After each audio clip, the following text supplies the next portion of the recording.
যে ব্যক্তি ঈমানের সাথে সওয়াবের আশায় রমজানের রোজা রাখবে, আল্লাহ তাআলা তার পূর্ববর্তী সকল গুনাহ মাফ করে দেবেন। আল হাদিস। আল্লাহু আকবার।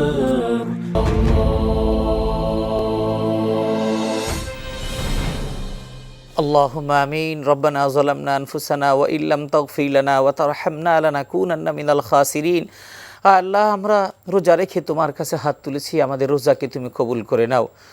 রব্বুল আলামিন, মাহে রমাদান শেষ প্রান্তে আমরা চলে আসছি, আমাদের কাছ থেকে বিদায় নেবে রব্বুল আলামিন। সারা দেশ থেকে, সারা বিশ্ব থেকে হাজার হাজার লাখ লাখ মানুষ এখন তোমার বাইতুল্লাহ জিয়ারত করছে, এতেকাফ করছে মসজিদে নববীতে হারামে।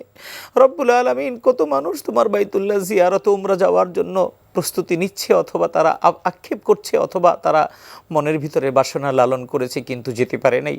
ইফতার সামনে নিয়ে ওই মানুষগুলো হাত তুলছে। রব্বুল আলামিন, তুমি তাদের সকলকে তুমি কবুল করে নাও।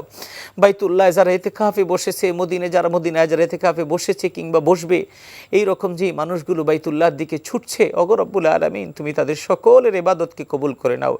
বাইতুল্লাহর সেই সুললিত কণ্ঠের তেলাওয়াত, মসজিদে নববীর তেলাওয়াত সকলেই যেন মুসলমান হিসেবে প্রত্যেকেই যেন ওখানে হাজির হয়ে শুনতে পারে, কবুল করে নাও। বিদায় নিচ্ছে আমাদের কাছ থেকে রমাজান। গুনাহ কতটুকু মাফ করাতে পেরেছি জানি না। যদি গুনাহ মাফ না হয়, আর যদি আগামী বছর যদি রমাদান না পাই রব্বুল আলামিন, তাহলে তোমার কাছে আমরা কি নিয়ে হাজির হব?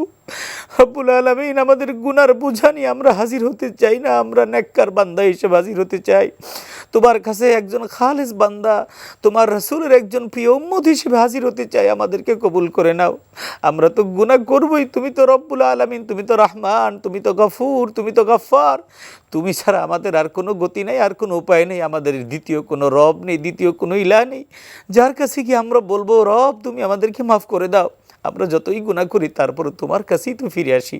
ওগো রব্বুল আলামিন, এই হতভাগ্য এই মানুষগুলোর হাত দুখানাকে তুমি ফিরায় দিও না। তুমি ইফতারের পূর্ব মুহূর্তে দোয়াগুলোকে তুমি ফিরায় দিও না রব্বুল আলামিন। আমরা অনেক অপরাধী হতে পারি, কিন্তু তোমার কাছে তো আমরা একেবারেই একদম অধম একজন বান্দা। এই বান্দাগুলোকে তুমি মাফ করে দাও। তুমি বান্দাকে মাফ না করলে এই বান্দাগুলো জাহান্নামে গেলে তোমার কি লাভ হবে? জান্নাতে গেলেই তোমার কোনো ক্ষতি নেই। ওগো রব্বুল আলামিন, আমাদের জন্য তুমি জান্নাত ফয়সালা করে দাও। আমাদের যাদের মুরব্বীরা চলে গেছেন তাদের জন্য দোয়া করার অনেক মানুষ তাদেরকে ভুলে থাকে। বাবা পর্যন্ত মনে থাকে, নানা পর্যন্ত, কিন্তু তাদের ঊর্ধ্বতন পুরুষদের কথা অনেকেই ভুলে যায়। আমাদের বাপ দাদা সহ ঊর্ধ্বতন পুরুষ, নানা নানি সহ তাদের ঊর্ধ্বতন পুরুষ সকলকে তুমি মাফ করে দাও রব্বুল আলামিন। আমাদের দোয়াকে কবুল আর মঞ্জুর করে নাও। তাকাব্বাল মিন্না ইন্নাকা আনতাস সামিউল আলিম ওয়া তুব আলাইনা ইন্নাকা আনতাত তাওয়াবুর রহিম। সুবহানা রাব্বিকা রাব্বিল ইজ্জাতি আম্মা ইয়াসিফুন ওয়া সালামুন আলাল মুরসালিন ওয়ালহামদুলিল্লাহি রাব্বিল আলামিন।